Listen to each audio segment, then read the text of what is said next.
During the reign of terror of Mike Tyson, most of his opponents were taller than him and thought that they had an advantage. Trying to hold on. Serious trouble, and down he goes. In this case, the Cuban Jose Ribalta, who was Mike Tyson's biggest opponent to date, genuinely believed he was the one to dethrone Kid Dynamite and take his spot as the next great heavyweight. Mike Tyson, here I come. Here I come, you better be ready. Today we take a closer look at how Mike Tyson not only punished the Cuban giant, but ended his whole career with one knockout. In the 1980s, a young prospect by the name of Mike Tyson was running through the heavyweight division like it was nothing. It was often the case that the 5'11" Tyson would knock out tall big heavyweights that were known for their punching power and, most importantly, their knockout percentage.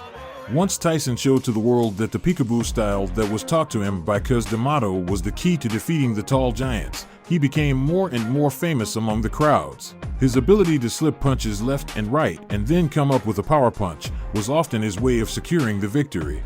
During this time, the heavyweight division had been ruled by giants that were no shorter than at least 6'5". And it wasn't just this era of heavyweights.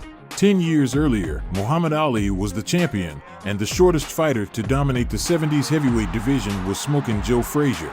Jose Ribalta was a towering figure in the heavyweight division that had been dominating the amateur scene in the past, mostly because of his height that came close to a whopping 6 feet and 6 inches. His numerous KOs in the 80s were enough to grant him a shot at the hottest prospect at the time. Ribalta often carried himself accordingly and was appearing on interviews claiming that his height will be the deciding factor when it comes to fighting Tyson in August of 1986.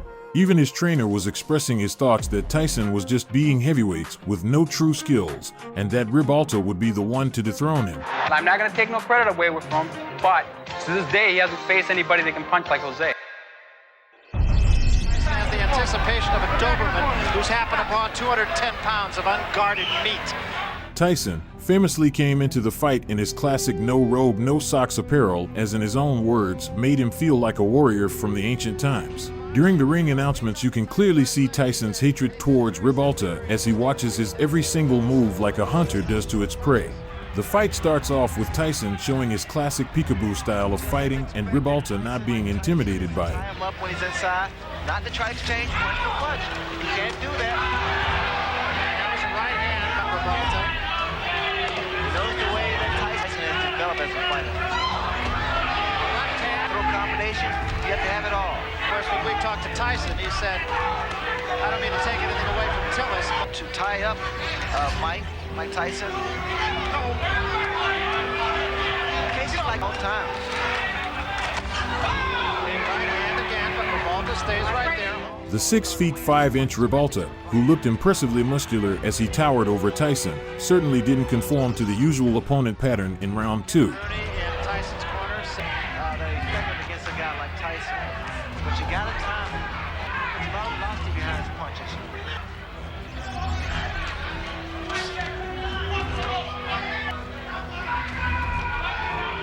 So counter right hand by Mike Tyson is invited. There was an uppercut. What a shot. Tyson's hellacious uppercut almost lifted Ribalta off his feet, but he got back up at the count of 4 and survived the furious follow-up to hear the bell. Ribalta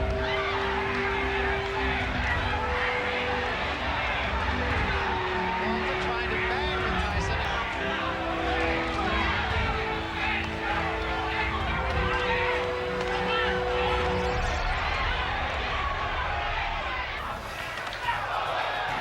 It's a good left to the chin.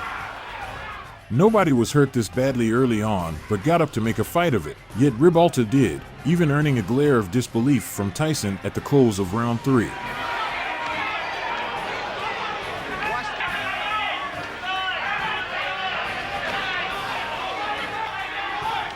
punching very, very clean, very clean. Just sit back and let you listen a little bit. No, no.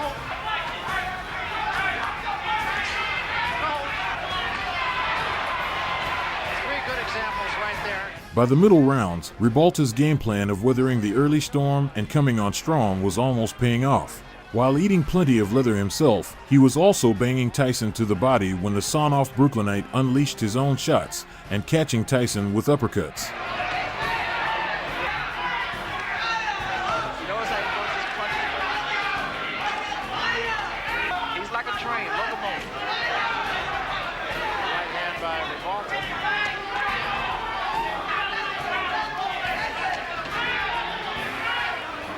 because, unlike Tillis or Green, as we mentioned, Ribalta is staying in the fight. Ribalta has stand power. I mean, no one expected too much from Ribalta. It's a combination from Ribalta and also a low blow by Ribalta.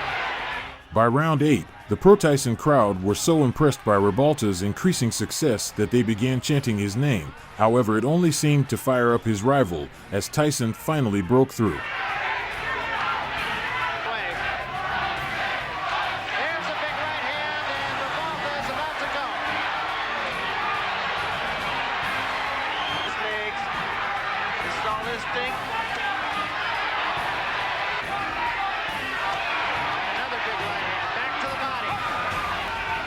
There is no strength. And there's a smashing left hand, and wisely,